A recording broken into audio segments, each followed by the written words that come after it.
Hello, and welcome to this episode of the Vision Rehab Podcast. My name is Steve Kelly, and I'm a certified vision rehabilitation therapist. And in these podcasts, we'll be discussing issues related to both vision loss and blindness. Thanks for joining me today.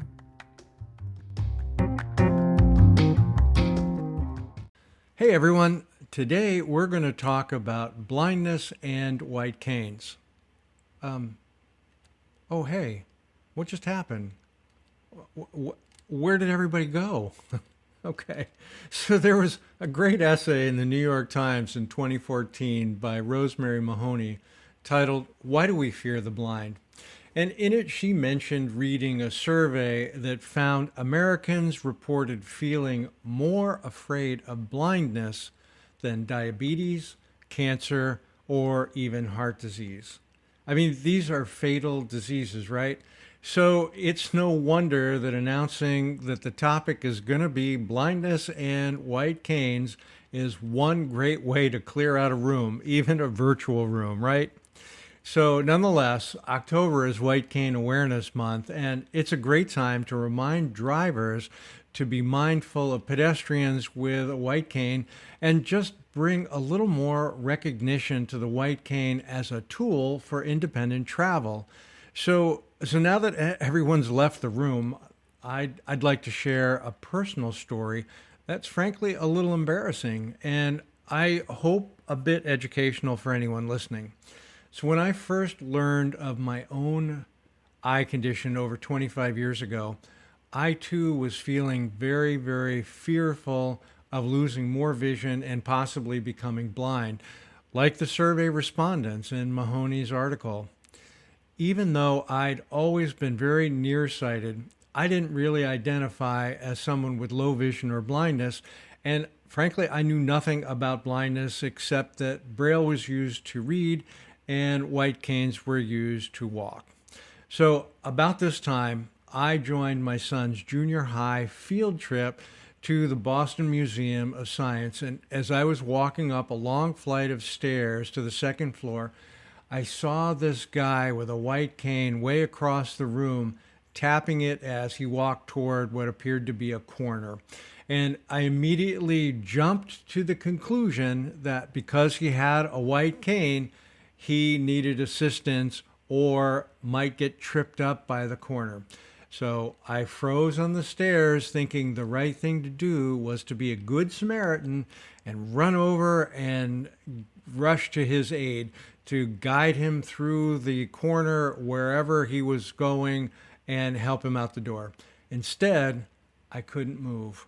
I was so afraid that this might be me in a few years. So I turned away and went back up the stairs. And for some time after that, I thought of this encounter and what a wimp I was not to help this guy. It was not until about 10 years later when I started learning more about vision rehabilitation and the professionals that teach orientation and mobility. Now, that's the fancy name for traveling independently with a vision loss, that I began to realize how skilled white cane users really are at getting around with a long white cane. And the man with the white cane I saw in the museum years ago might well have been an employee who could have very easily given me the directions I needed to the exhibit I was looking for on the second floor.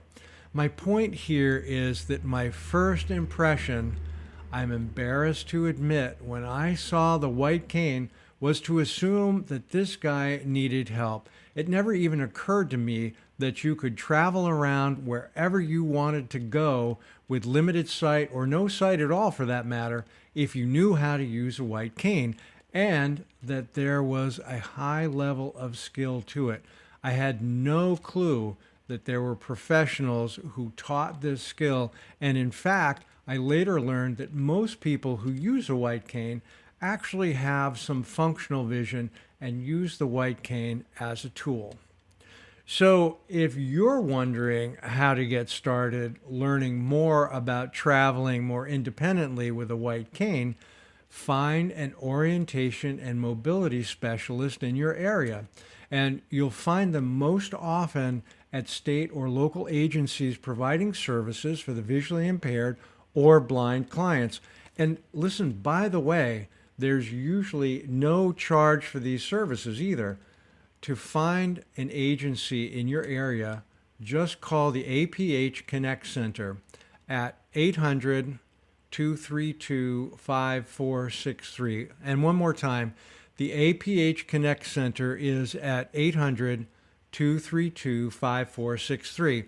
And you can also look up your state in the Vision Aware Directory of Services at visionaware.org. It's always best and safest to get started with a professional instructor, but hey, that's not always possible. The National Federation of the Blind, NFB, offers free canes, and they can tell you how to choose the right size. Just give the NFB a call at 410-659-9314. And one more time, the number for the NFB is 410-659-9314. And you'll find some great tips and videos on how to get started from Mike Mulligan's website, blindonthemove.com. And that's all one word, blindonthemove.com. And Mulligan is a certified orientation and mobility specialist himself. So the moral of my sad tale of misjudgment here is that I didn't have a clue about how a white cane was used and all the skills you develop with it. So if you're looking to gain some extra independence when you're out and about, reach out to an orientation and mobility specialist to see if a white cane will work for you.